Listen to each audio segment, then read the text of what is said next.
Atileetii waraanaa fi yaaddoo keessa ta'uun shaampiyoonaa addunyaa ta'uu ishee hin dhorkine. Atileet Gudaf Tsegay atileetota addunyaa irratti milkaan keessaa tokkodha. Keessumaa bara darbe guddoo milkoofte. Fiigicha fageenya meetira 5,000 dubartootaatiin meedaaliyaa warqee argachuun shaampiyoonaa addunyaa taateetti.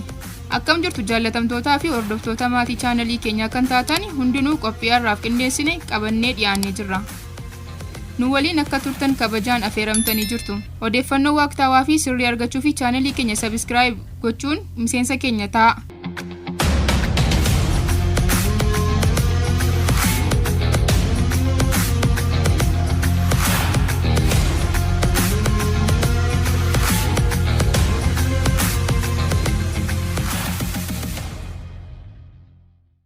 Atileetii Gudaf Tsegay shaampiyoonii addunyaa taate.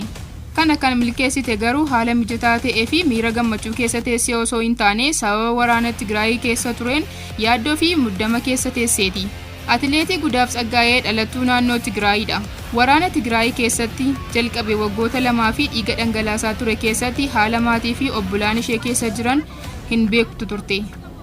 Waraana lubbuu namootaa nagaa 100,000 hedduu galaafatee fi kanneen miliyoonaan lakkaa'aman irraa immoo gidiraa guddaa qaqqabsiisee.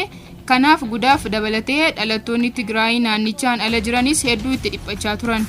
Waraanni kaaba Itoophiyaa kun jalqabuu hordofee geejjibnii fi mala namoonni itti wal dubbisanii fi wal argan akka bilbilaa fi intarneetii addaan akka citu taasifameera.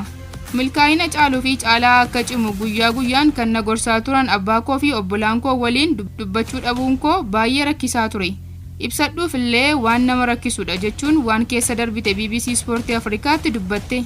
Ji'oota 18 osoon maatii koo hin dubbisin tureera jette.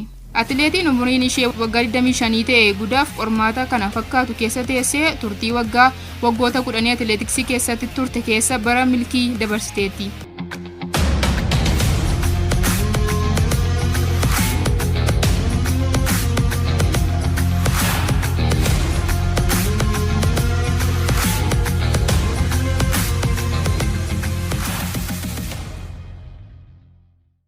Waraanni kaaba Itoophiyaa biyyattii guddoo hube. Qabsoo milkaa'inaaf taasifamu waraana walitti bu'iinsaa fi maatiirraa adda bahuun akkuma jirutti ta'ee Gudaaf Finfinneetti leenjisaa ishee fi abbaa warraa ishee kan ta'e Hiluuf Hidaagoo waliin shaakala ishee itti fufte. Gudaafii fi abbaan warraa ishee yeroo rakkisaa kana keessatti bu'uura cimina ishee tureef. Mana keessatti abbaa warraa kooti, dirree irratti ammoo leenjisaa kooti. Yeroon gadduutti kan na jajjabeessu isadha.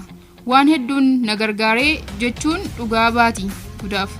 Dhamaatiin isaanii kun ammoo bara darbe dorgommiiwwan gurguddoo gaggeeffaman irratti firii gaarii argamsiiseera. Dorgommiin shaampiyoonaa atileetiksii addunyaa biyya Ameerikaa Orengoo dorgomameen alatti dorgommii meetira 100,000 fi 5,000 kan mana keessaatiinis mo'atteetti. Qormaanni hedduun na mudatanis cimee waanan hojjedheef naaf milkaa'eera. Milkaa'ina kiyyas abbaa warraa koo fi hiriyoota koo waliin qoqqooddadheera. Waliin taane gammanneerra. Atileetonni milkaa'ina geenyerra kan jedhanii olompikii fi shaampiyoonaa addunyaa yeroo mo'atanidha. Kun hawwii koo ture. Itti milkaa'eera jechuun himte.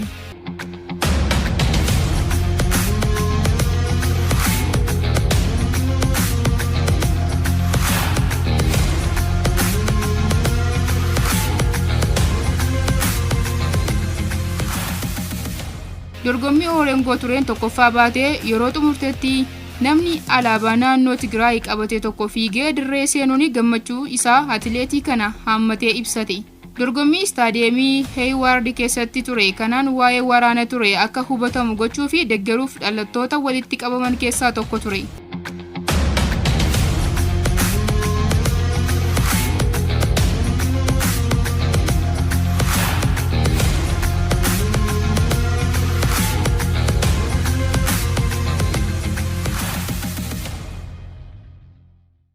Daafaan waraana Gudaaf qaqqabeera. Dorgommii Orengoo ture tokkoffaa taatee yeroo xumurteetti namni alaabaa naannoo Tigraay qabate tokko fiigee dirree seenuun gammachuu ibsate. Jeequmsa halkanichaa yeroon isaa bara darbe ji'a muddee ture. Guyyaa tokko halkan qaamolee nageenyaa mootummaa mana isaanii dhufanii balbala rurrukutan. Hirriba keessaa ergaa ka'anii booda qaamoleen nageenyaa hiluuf fuudhanii deemanii. Taateen kun erga raawwatee waggaa guutuus waan halkan gaafa sanaa ta'e akka waan kaleessa ta'etti yaadatti. Baay'ee na miidhe. Atileetii waan ta'eef anarratti ni raawwata jedhee yaadee hin beeku ture. Nuti ispoortii malee siyaasa hin beeknu jetti. Halkan guutuu bu'aan bule. Balballi hamuma rukutamu hundaa anas deebi'anii na fudhachuu dhufan jedheen bu'aa jeeqamaan ture jechuun haala keessa dabarte ibsiti. Sana booda dorgommii irratti xiyyeeffachuu waan dadhabdee fi bara darbee dorgommii silaa Faransaayitti geggeeffamurraa hafte. Rikaardii addunyaa cabsuu fi qophaa'an ture. Haala gaariirran ture jetti. Hiluuf hidhaa guyyaa tokko booda gadi lakkifamus humnoonni nageenyaa juuntaa jechaan akka sodaachisaa turan himan. Halkan walakkaa loltoonni 20 ta'an mana dhufanii TPLF deeggarta atileetota gara biyya alaatti hergita akkasumas doolaara mana keessa kuustee jirta jedhanii na himatan jechuun Hiluuf BBC Sport Afrikaatti hime. Mana koo sakatta'anii dhimmicha amma dubbachuun salphaa fakkaatus rakkisaa ture jedha. Atileetotni kun lamaan rakkoo kana keessa darbuu isaaniitti gammadoodha. Mootummaan federaalaa fi TPLF Pretooriyaatti waliigaltee mallatteessuu isaanii hordofee tajaajilli bilbilaa naannoo Tigraayitti waan deebi'eef Gudaaf maatii isheetti bilbiltee dorgommii akka mo'atteetti himte. Waliigaltee nagaa booda maatiin koo bilbilanii gammachuu isaanii ibsatan jetti Gudaaf. Maatii koo osoo dorgommicha arganii turanii osoo anaa wajjin jiraatanii jechaan ture. Maatiin koo dorgommicha akka argan natti himuun bu'an. Waliigalticha hordofee Federeeshiniin Athleticsii Itoophiyaa atileetonni dhalattoota Tigraayii ta'an gara Maqalee akka deemanii maatii isaanii wajjin wal arganiif haala mijeessee garas imalanii turani. Gudaaf imala kanaan hiriyoota ishee argitus maatii ishee arguu hin dandeenye. Maatii koo wajjin akka wal arguu hin dandeenye nan beekan ture. Sababni isaa kunis imala akka tasaa ture waan ta'eef maatiin koo baadiyyaa keessa jiraatu. Akkan dhufuuf dursee itti himuu hin dandeenye. Haa ta'u garuu naannoo ilaaluuf hiriyoota koo ija isaanii arguu baay'ee gaarii ture jetti. Gudaaf maatii ishee yeroo dhiyootti qaamaan akka wal argan abdachaa jirti.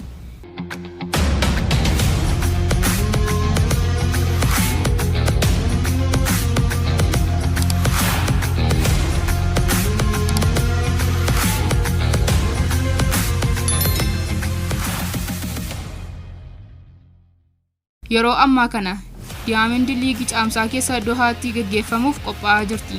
Bara kana milkaa'inaan kan jalqabde Gudaaf dorgommiiwwan mana keessatti mirgaan galuu itti fufteetti.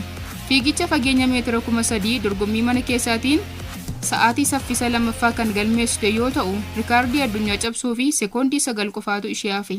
Ta'us bara kana keessa kaayyoon ishee guddaan dorgommii shaampiyoonaa addunyaa Budapestitti hagayya geggeeffamu irratti shaampiyoonummaa ishee eegsifachuudha.